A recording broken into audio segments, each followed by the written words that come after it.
They called him the vampire killer, not from a horror film, not from a legend, not from the pages of Bram Stoker. This was real. This was Zimbabwe, and this man did not just kill, he fed. Alouis Nduna confessed to raping, killing, and draining the blood of women across central and southern Zimbabwe. He told the court he was a Satanist, that the blood made him stronger.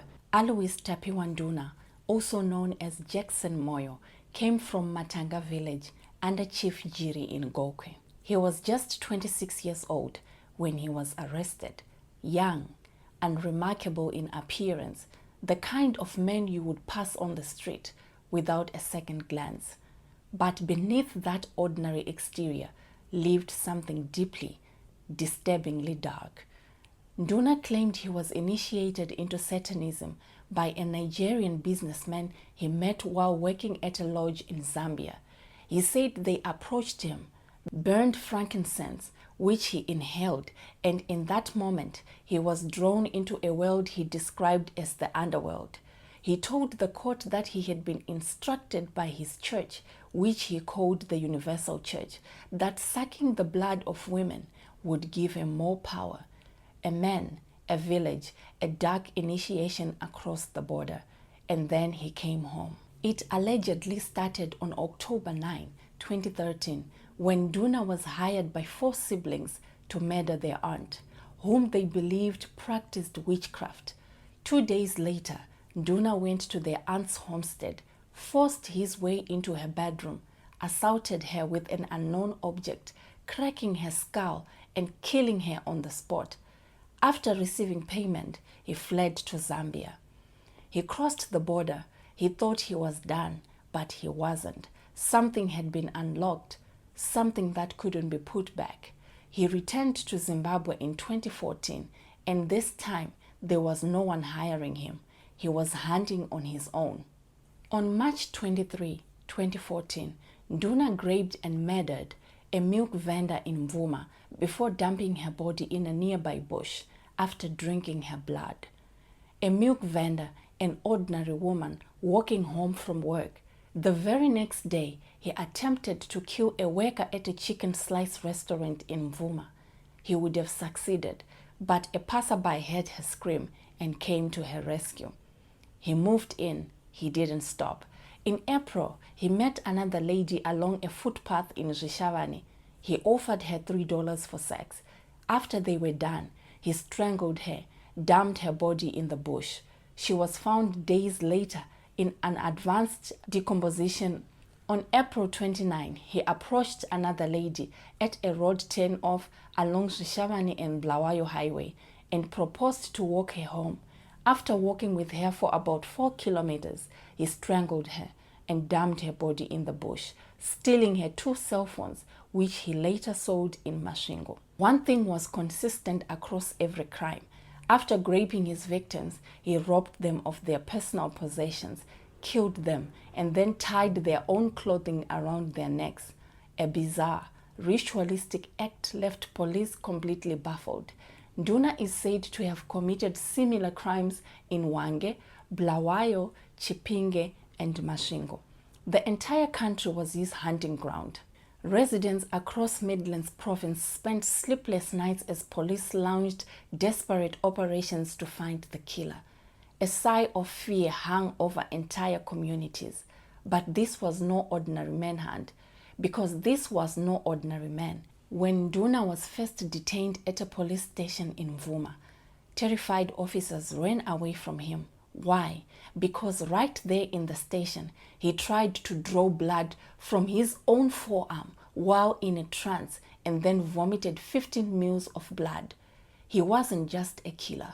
He was a spectacle of horror, a walking nightmare. He once allegedly fell through the roof of a church during an all-night prayer session and then mysteriously disappeared from the police station charge office where he had been taken. No one could explain it. Communities were not just afraid, they were terrified. Police tracked Nduna down using a cell phone he had stolen from the milk vendor he had killed and bled in March. A stolen phone, a fatal mistake. He was nabbed from a local nightclub in Mvuma, drinking, dancing, living as if nothing had happened, as if 13 women hadn't lost their lives to his hands. When police brought him in, he didn't deny it. He didn't plead. He confessed and then described his crimes in chilling, calm detail. Standing in the Masvingo Magistrate Court, Nduna recounted how he killed 26-year-old. I grabbed and bit her on the neck, after which I started sucking her blood until she lost consciousness. She fell down, and that's when I stopped sucking her blood. The courtroom fell silent. Even seasoned investigators were shaken. The story didn't end at the courtroom door. Inside Kami prison, Nduna terrorized both inmates and wardens. He would inexplicably wake up in a different cell from where he had been locked. Prison sources reported that one morning he woke up with his hands tied behind his back, and the number 666, the biblical mark of the beast, inscribed in blood on his back. He stayed alone in his cell. No one could explain how it got there. Nduna bragged that each night he used supernatural powers to travel across continents, to New Delhi, to the Indian Ocean, to meet his superiors from the underworld. He continued vomiting blood inside the mental health institution, where he was later transferred, and that would leak it up off the floor. Fact or performance, evil or madness, Zimbabwe couldn't decide. Alouis Tapuwa Nduna appeared before Bulawayo High Court Judge Justice Maxwell Tapuwa on a charge of murdering. The charge ruled that Nduna could not be held legally responsible, declaring him mentally ill at the time of the offense. Justice returned a special verdict of not guilty by reason of insanity under the Mental Health Act and ordered that Nduna to be transferred to a special institution for treatment. The judge's final words to him were direct: "You are a danger to your family and the society in general." Not guilty, not a prison sentence, a mental institution, 13 women dead, and a man who killed them committed to a hospital bed. Alouis Nduna told the court he was a Satanist and that the blood of his victims made him a stronger person. 13 families buried their daughters, their mothers, their wives. A country was left asking questions that still have no answers. Was he a monster? Was he insane? Was he both? One thing is certain: the women of Zimbabwe's Midland province remember the roads that they feared to walk after dark, the names that never came home, and many more unnamed, unidentified, found in the bush. Zimbabwe's vampire killer is locked away, but wounds he left behind, those will never fully heal.